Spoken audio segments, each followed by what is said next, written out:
C'est un sous-anneau de C plus 3.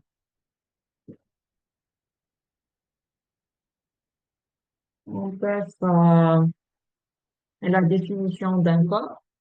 Donc, un corps est un ensemble uni de deux lois de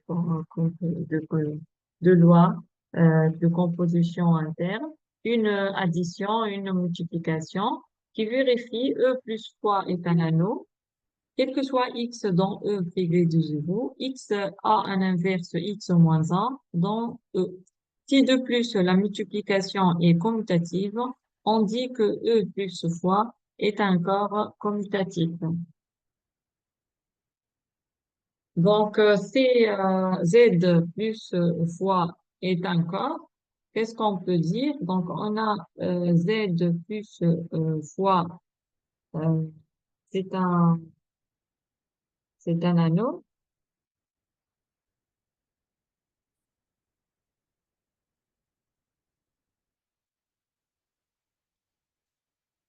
Et puis, concernant le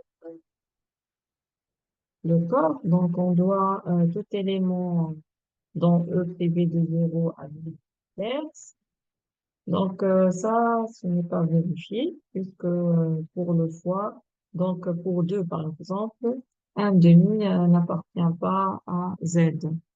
Donc, l'exercice 5, 1, 5. Donc, ça, c'est faux. Premièrement, c'est faux, puisque, par exemple, 2 appartient à Z et un demi n'appartient pas à Z. Et pour avoir un corps, il faut tout élément de prévu de zéro admis à l'inverse. Et deuxièmement, c'est vrai, donc on a toutes les propriétés d'un corps et vérifiées. Et puis la commutativité aussi. Donc, concernant un sous-corps, donc un corps est soit H un ensemble, donc H est un sous-corps de K.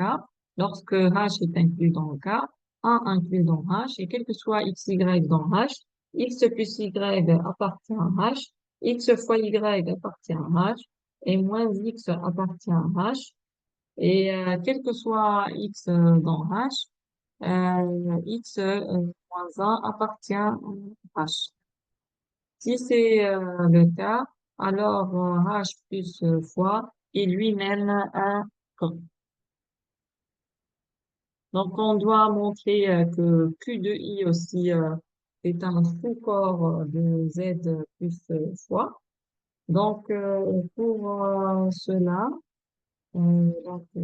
exercice exemple, c'est un exemple 1 fois 3.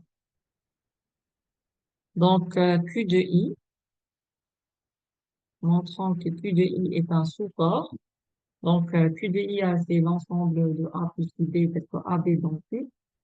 Donc, l'élément, on a l'élément comme pour Z de I. Donc, 1 s'écrit 1 plus I fois 0. Donc, appartient à Q de I.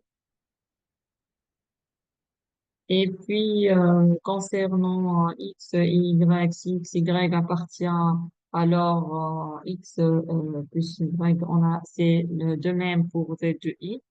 Donc, de même pour Z de I. Donc, X, si on prend X, Y dans Q de I, donc on a X plus Y appartient à Q de I. Et aussi, on a Q, X fois Y appartient à Q de I. Voir ce qu'on a fait pour C, donc c'est de même. Et puis, on a aussi X moins 1 appartient à Q de I.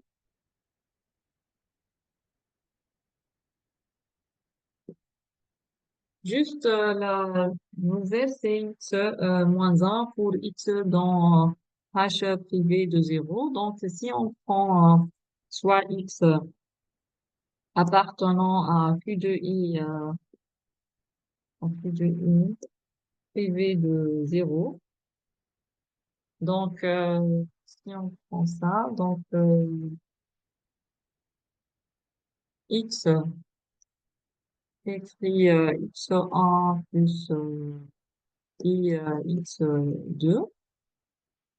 Donc, 1 sur X, c'est 1 sur X1 plus I X2. Si on multiplie par le conjugué, donc ça sera X1 moins I X2 sur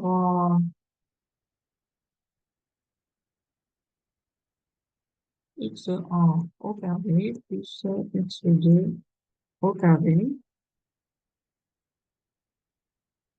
Et ça, c'est appartient à Q de I. Puisque on peut l'écrire, bon, je vais l'écrire juste l'écriture pour comprendre qu'il appartient.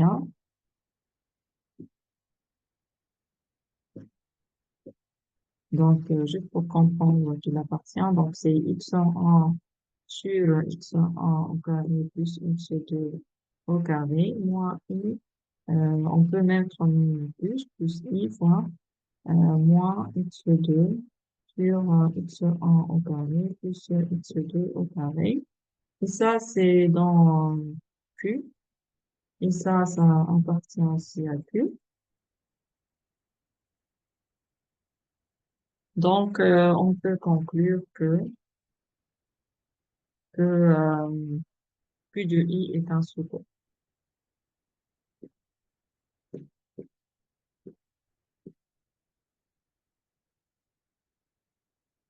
Un support de c'est